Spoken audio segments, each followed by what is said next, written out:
আপনারা দেখতে পাচ্ছেন যে আমি এই মুহূর্তে রাজধানীর অন্যতম ব্যস্ততম মোড় বাংলা মোটর সিগন্যালে দাঁড়িয়ে আছি, যেখানে সাধারণ শিক্ষার্থীরা এই ট্রাফিকের দায়িত্ব পালন করছেন এবং তারা সঠিকভাবে সেই দায়িত্ব পালনগুলো করছেন এবং জনসাধারণও কিন্তু খুব স্বস্তি নিয়ে তারা রাস্তা পারাপার করছেন এবং তারা কিন্তু অনেকে বলছেন যে ফুট ওভারব্রিজ ব্যবহার করার জন্য।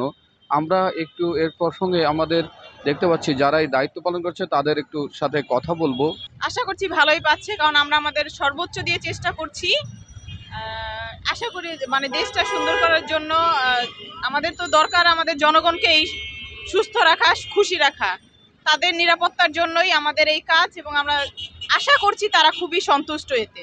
আপনারা এই যে দায়িত্ব পালন করছেন কোনো বাধার সম্মুখীন হচ্ছেন কিনা?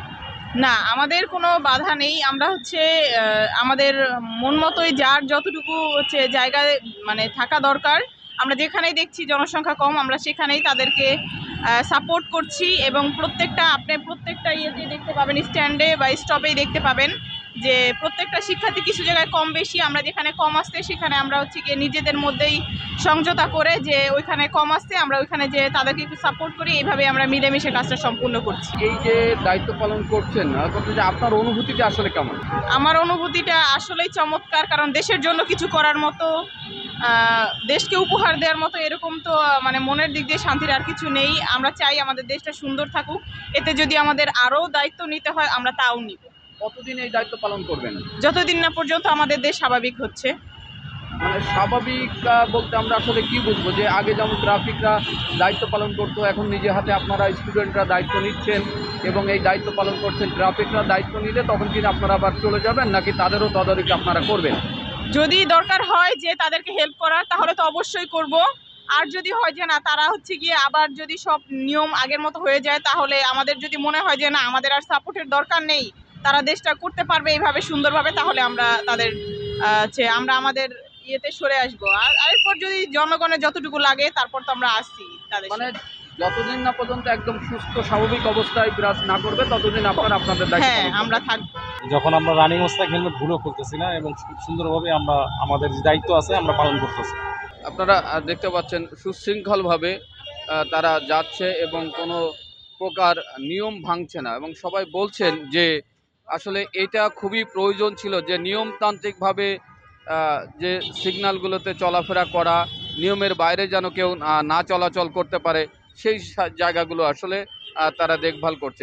ট্রাফিকের থেকে ভালো, ট্রাফিক তো সিঙ্গেল ছাড়ে না, তো আধা ঘন্টা 1 ঘন্টা বসে রাখে, আর এরা তো 5-10 মিনিটে ছেড়ে দেয়। ট্রাফিক সিগন্যাল আসলে সার্জেন যেরকম করতো তার থেকে অনেকটাই ভালো চলতেছে, জ্যামজট কম করতেছে। এরা লেন করে দিচ্ছে, লোকাল লেন আলাদাভাবে করে দিচ্ছে, আবার যারা ডান বাম সোজা যাবে আলাদা লেন করে দিচ্ছে। এই জন্য মনে করেন আপনার জ্যামজটটা ঢাকা শহরে একটু কম হচ্ছে অনেকটা। আর যখন পুলিশ সার্জেন ছিল তখন অনেক ঝামেলা করতো আর কি। এখন আসলে ঠিক আছে। টাকা পয়সা লেনদেন এরকম কিছু? হ্যাঁ, যেমন বিভিন্ন ধরনের গাড়ি একটা থামাইলে, যেমন যদি কোনো কিছু সমস্যা না থাকতো তাহলে 500 টাকা দেওয়া লাগবে। আপনি এই যে সাধারণ ছাত্রছাত্রী দায়িত্ব পালন করছেন তাদের জন্য কি বলবেন? আর এরা ঠিক আছে, পারফেক্ট। আমরা থাকবো ততদিন যতদিন আমাদের প্রয়োজন হয়, এভাবে তো বেশি দিন চলা যায় না। হয়তো পর তারা 1 সপ্তাহ 2 সপ্তাহ 1 মাস চালাইলো ভালোভাবে, তো পরে যদি আবার বিশৃঙ্খলা তৈরি হয় তাহলে তো আমাদের আবার একসাথে হয়ে ব্যবস্থা তো নিতে হবে। আমরা দেখতে পাচ্ছি যে সাধারণ ছাত্রছাত্রী, রেড ক্রিসেন্ট, তারপরে বিএনসিসি, এরপরে আনসার বাহিনী সহ সবাই মিলে এই দায়িত্বটা পালন করার চেষ্টা করছে এবং তারা সুন্দরভাবে এই ট্রাফিক সিগন্যালটা মেনটেন করার চেষ্টা করছে। তারা কিন্তু বলছেন যে আগে অনেক বেশি যানজট হতো, এখন কিন্তু সেই যানজটটা হচ্ছে না। অল্প সময়ের ভিতর তারা গন্তব্যে পৌঁছাতে পারছে। দুরন্ত গতিতে ছুটে চলছে বাংলাদেশ। এই যে বিপ্লবটা ঘটেছে, এই যে বৈষম্য বিরোধী ছাত্র আন্দোলনের যে বিপ্লব ঘটেছে, তার মূল কারণ কিন্তু আসলে বাংলাদেশকে একটি সুন্দর পরিণতির দিকে নিয়ে যাওয়া।